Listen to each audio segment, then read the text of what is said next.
So, turn on our breakers. Okay. Then, you already done all the connections, huh? So, from power, you already did the power. So, from circuit breaker to magnetic contactor, overload, going to the load. Okay. Then, these are your controls. Okay. We have the start, we have the stop, and we have our selector switch. Okay. Can you operate it to run it?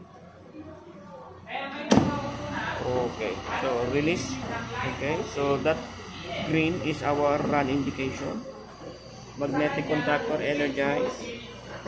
Motor is running. Okay, nawala yung nawala yung tape para makitang umiikot siya. Okay, but anyway, maririnig naman yung video. Okay, can you stop it please? Okay, very good. Then motor also stopping. Okay, so this is a simple